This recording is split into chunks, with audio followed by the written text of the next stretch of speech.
I started with Heath and Sherwood drilling May the 1st, 1960. Well, let's see. I was 6 years old. Like you were saying that your dad was going to send you up into the Canadian Arctic to get you out of trouble in Kirkland Lake, and at the time Heath and Sherwood Drilling was doing some work on Little Cornwallis Island. What's the history of that property? Well, Little Cornwallis Island was a mining property that J.W. McBean had invested in back in the 50s, and he had made a deal with Cominco. Cominco purchased the property to go along with some of the other properties they had in the area, and then they looked for a drilling contractor to go up there and do some diamond drill work, and Heath and Sherwood took on the contract to go up there. So they were double dipping. Mr. McBean was double dipping. No, he was looking after everybody. That's great. That's great. That's a good story.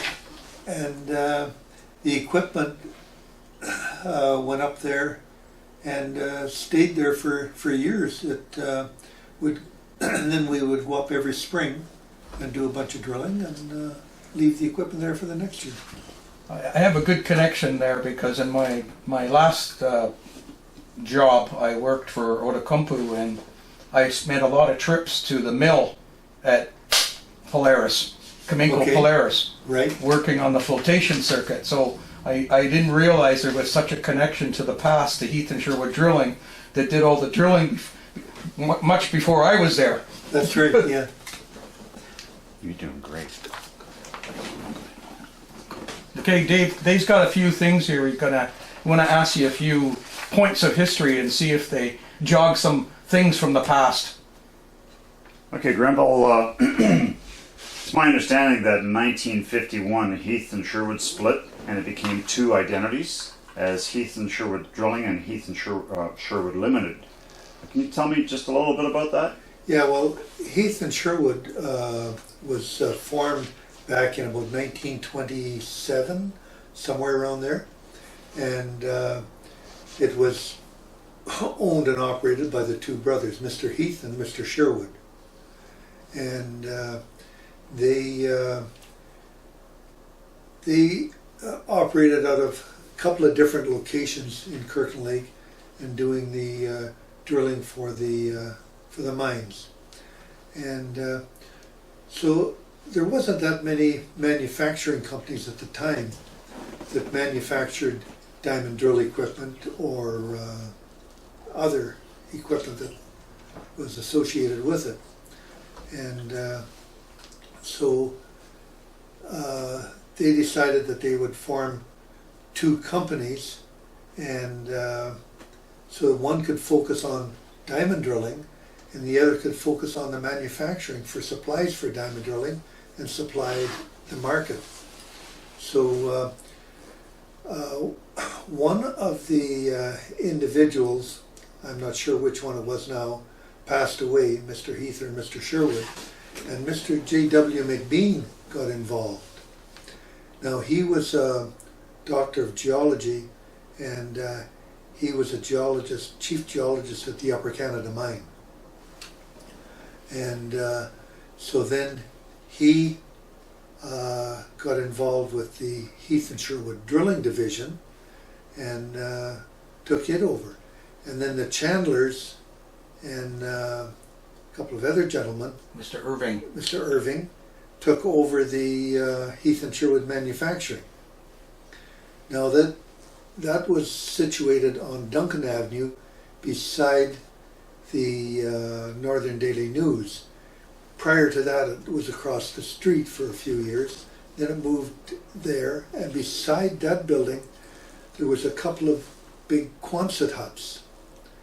So Heath and Sherwood Drilling moved into the Quonset huts, and Heath and Sherwood Manufacturing moved into the cement block building beside the Quonset huts, and worked hand in hand throughout the years sharing different things where Heath and Sherwood had tractors and that, and they would keep the yard plowed open, and Heath and Sherwood Manufacturing was making the drill rods and stuff for the drilling company. When Mr. McBean took over the company, he really expanded Heath and Sherwood Drilling to go international, and they really had a lot of successes. Yes, his first expansion when he took over the company was to get involved with Inco in Sudbury, who had another drilling company doing their drilling at that time. So he was quite a talker, and he went down and he made a deal with this other drilling company to purchase them, and that's how we got into the drilling for Inco. And now at one time Heath and Sherwood had over 45 drills alone drilling for Inco. And that really gave Heath and Sherwood a terrific cash flow, along with, they were, at the same time, they were drilling for the Iron Ore Company in Labrador City, in Schefferville, Quebec, and that. And so they were expanding, and Heath and Sherwood Manufacturing was actually manufacturing the drill rods, water pumps, and diamond drills that Heath and Sherwood was using on these projects. And now the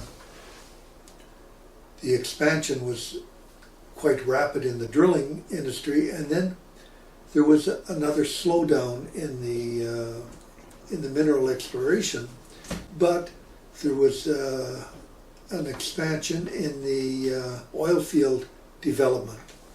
And the oil field wanted to do work in the high Arctic and different places where it was just too expensive to take in a big oil rig to drill these 6 and 8 inch diameter holes to explore to see if there was anything there. So that's when Heath and Sherwood Manufacturing and Heath and Sherwood Drilling put their heads together again. And they developed what they called slim hole oil well drilling. Now, this slim hole oil well drilling, the diamond drill rods that were available at that time were good to a certain depth, and then the threads would pull apart on them, or something would happen, the rods wouldn't stand up. So Heath and Sherwood Limited now had developed an engineering division, and so between the engineers at Heath and Sherwood Drilling and Heath and Sherwood Manufacturing, they came up with a slim hole rod for drilling holes to a certain depth using a composite rod, aluminum, and with steel couplings in them.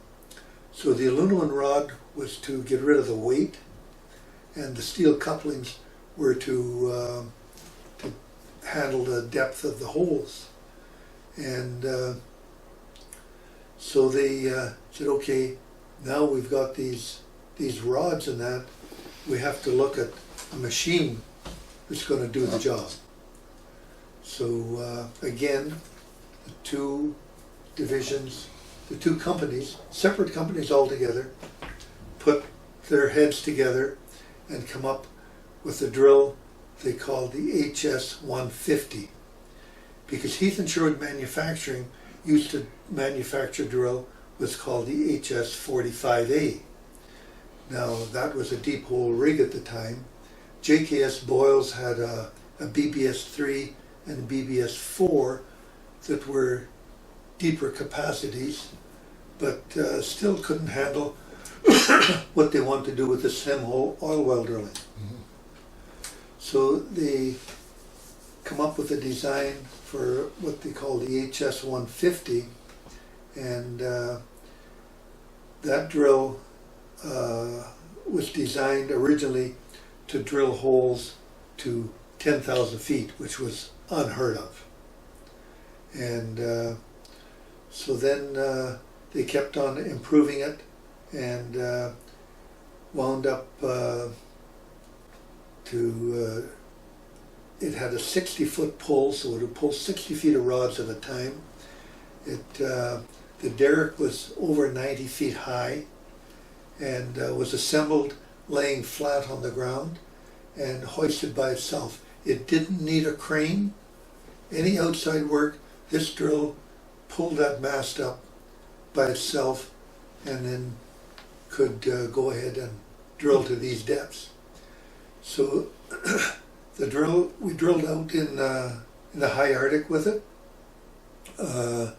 We drilled down in the Gaspé Peninsula with it. We drilled in Jamaica with them.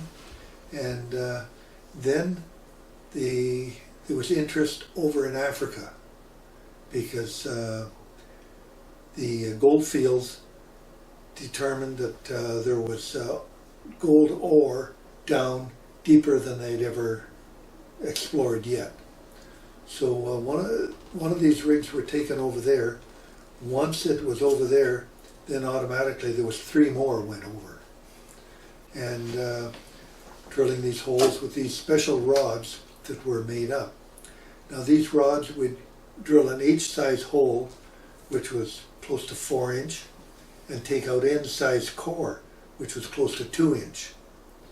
And an ordinary wireline drilling in Q, drills a 2 3/4 inch hole, or 2 3/4, and brings out approximately 1 7/8 inch core. So Grenville, these were real innovations that really changed the diamond drilling industry. It really changed the diamond drilling industry and got a whole lot more people looking at it. Yeah. So this rig, when it got over to South Africa, and we still figure to this day that gold fields were trying us out, because at 10,000 feet, the hole was down 10,000 feet, and just out of the blue, they said, we want to set a wedge, redirect that hole. And so everybody in the industry said, you can't do it. You know, we did it. With that rig and that equipment, we set the wedge at 10,000 feet, did the deflection, monitored the results, and continued that hole on to, it wound up going to 11,581 feet, or 3,530 meters. And that was drilled wireline core. So that was a record at the time for wireline core drill holes. And today, that is still the record for wireline drilling. Now, holes have been drilled deeper with oil rigs and massive big construction, but not with a diamond drill. You can see the mud tanks and different bits and pieces. This is the top of the mast, which is over 90 feet in the air, and the drill string coming up the center. So that's a typical summer setup. This is a typical winter setup in the high Arctic, where this rig was set up. And I believe this rig, if I recall, was set up around Norman Wells in the Northwest Territories. And that rig was up there for better part of 4 years. And I myself was up to it a couple of times, and it did a tremendous job up there.